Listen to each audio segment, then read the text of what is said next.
And that was a piece from Beau from Beau of the fifth column. Now we go to Larry with some analysis. Hey, what do you think of Beau? Stop that. Beau, okay, my boy Beau. Yeah, well, again, his Actually, I'm gonna. analysis, his analysis is about as flawed and phony as his exaggerated Southern accent. He's Uh, asking us to believe that moderate conservatives are on board and strongly support civil rights, women's rights, marginalized people.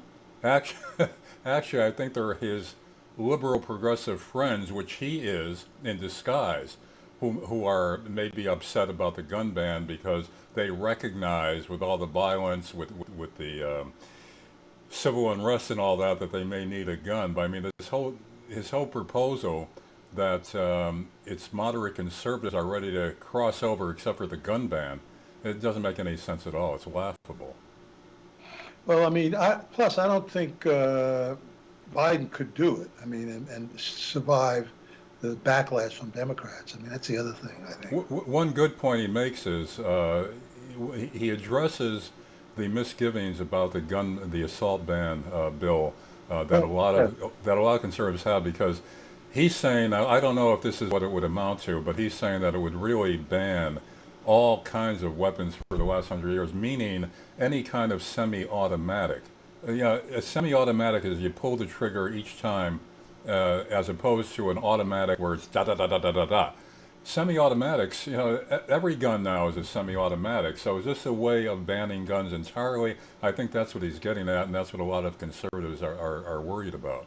Whether it Yeah, I actually mean, worked that that's way, a, I don't know. that's a good point.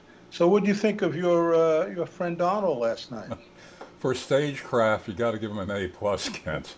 And he's also hitting all these sensitive areas about violence in the streets, about patriotism, about socialism. I mean, you could take issue with what he says, whether it's accurate, exaggerated, or not.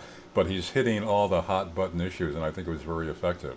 And don't forget now, as I've been predicting, Kent, the polls are showing now that there is a backlash because of the rioting in the streets. And you'll notice now Biden and others are making statements that, well, we condemn that.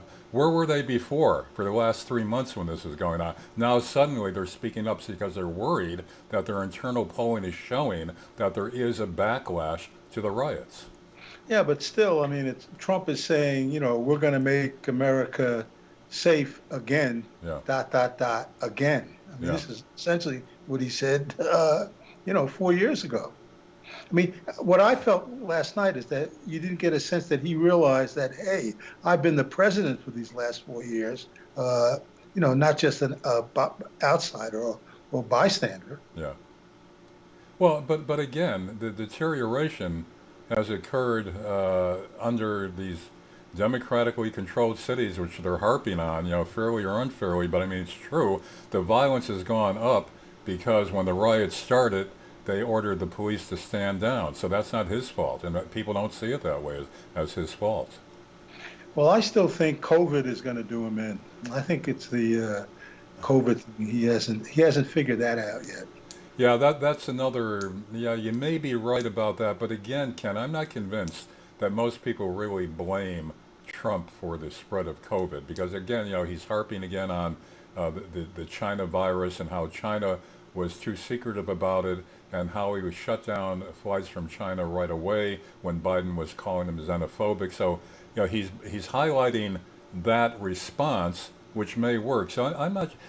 The people I talk to, of course, I'm in a conservative Democratic area, but they don't assign the blame to Trump on COVID. They say what was any president going to do about it? So, But again, rightly or wrongly with the yeah, logic, I don't see yeah. people blaming him blanketly for that. But I think it's a matter of his handling, not so much the original blaming, but it's the way he handled it. I mean, like in our Delaware County up here, only about 14% of the people have been tested, and Yeah. that is really a low, low number.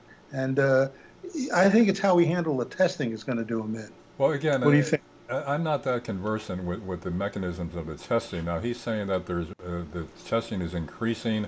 what do you say? It's like 800,000 a day or something. Now, whether any federal government, any president would have been capable of speeding up that testing, again, is an open question. See, I don't.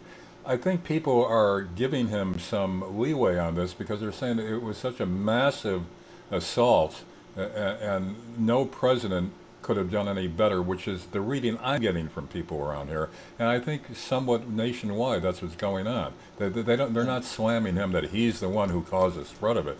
That they see it as a bunch of circumstances. And as I said before, Fauci and the others were saying it was no big deal in the beginning, and Biden was saying the same thing. Everybody was saying we could handle it. So it wasn't just Trump that was Right. going against the flow. Right. Right. Yeah. All right, sir. Thank you, and have a good weekend. I We'll always talk enjoy. next. I always enjoy when you bring Beau on. Well, I'm going to bring him on every day. Every day next week Okay. we'll be here. All All right. right, then. Take care. All See right, you. bye. Bye.